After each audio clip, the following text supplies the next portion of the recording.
Why do most people, but especially my metaphysical sisters, my soul sisters, spiritual people, why do y'all get tripped up so much with your wellness journey and maybe body fat reduction?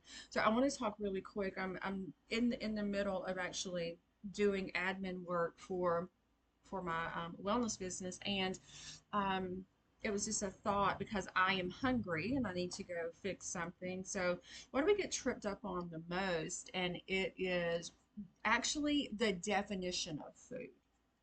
So, um, food manufacturers, the scientists, they have actually, and this is documented.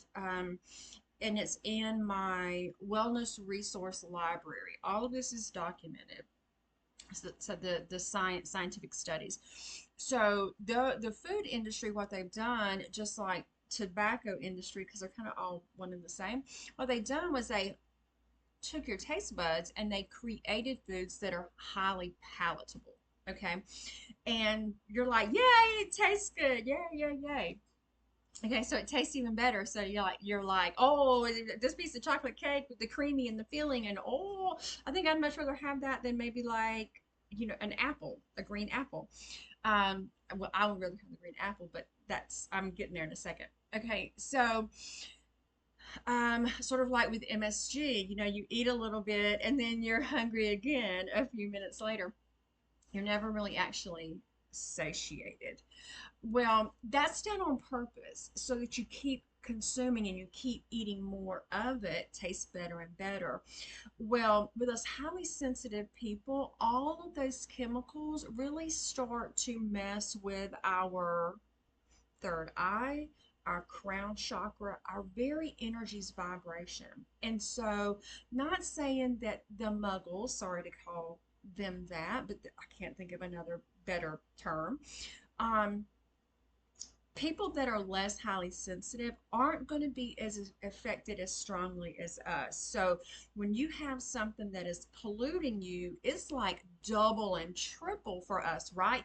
You go into a toxic, I got goosebumps talking about this. You go into a toxic situation and it just hits you stronger. Okay, like some of us can't even go into places where there's been an argument or violent crime. Just like, I can't take it.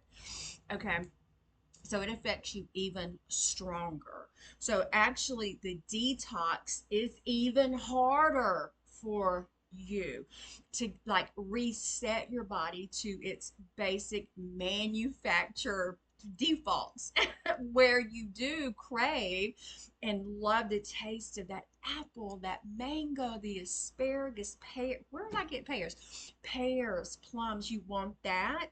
And then when you do have like, your grandmother's sugar cookie, you're like, oh my God, well, that is good. It's just so sweet. And I'm not saying that you can't have those things because life would be boring if I could never have my grandmother's sugar cookies. Oh my God, that recipe. But you want to do, I would say if you're just beginning, let's do an 80-20 split. 80% of the time you're eating real food that is coming from Mother Nature and it has not been created in a lab or manufactured, mechanically processed or chemically made. So 80% of the time, you're eating what Mother Nature, divine source, has created. It is grown. It is not manufactured or slaughtered. Okay. And then 20% of the time, and as you progress, even 10% of the time, then you're only eating those processed items. And you're going to find that you're going to start to detox, which is going to be so hard. And I can help you with that. That was not the topic of this video, but I can help you with that. The detox is going to be harder for you. It really is. And I'm not saying it's not hard for anybody because it is. It is so difficult because it is a chemical addiction. The neurochemistry in your brain has been altered on purpose, and it makes me mad. It makes me so. I just looked out at the time; it was 4:44. It makes me so mad that we are the guinea pigs. That scientists have used us, and they have controlled our behavior behavior with the toxins that they put in the food. And it's not taking and putting the blame on them or putting the accountability in somebody else's hands, but it's understanding what is going on, because we are still ultimately responsible. When you know better, you do better. Thank you, Maya Angelou. But for us sensitive people, so for my empaths, highly sensitive, for my witchcraft practitioners, for my psychic mediums out there, for my creatives, oh my goodness, my hairstylists, my massage therapists, even my nurses, for you all, my artists, my dancers, my singers, it is harder for you. It is. Oh, especially if you're neurodivergent. So I wanted to make this video. I have no call to action with nothing. It was just on my heart, and I wanted to let you know. I wanted to give you some hope and some reassurance. Yeah, you're not just cuckoo for Cocoa Puffs. You're not just crazy. You're not imagining anything.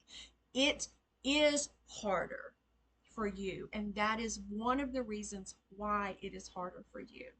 You will need to go through a detox period and reset yourself physically, spiritually, yeah, emotionally, mentally, all of those things, to detox from the sugar and some of those added sugar and those chemicals, and get back to eating a return to a better ratio of eating real food.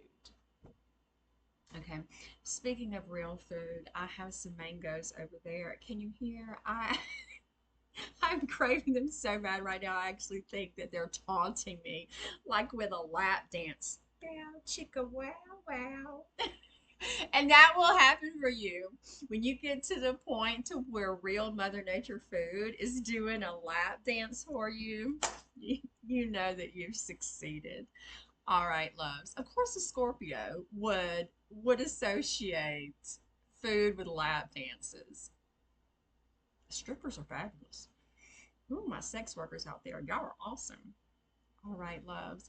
If you do have any questions, and again, I didn't make this video for a call to action or for you to work with me in any way whatsoever. I just wanted to let you know what's happening. But if you do have questions, just drop them around, and I will be so glad to help you.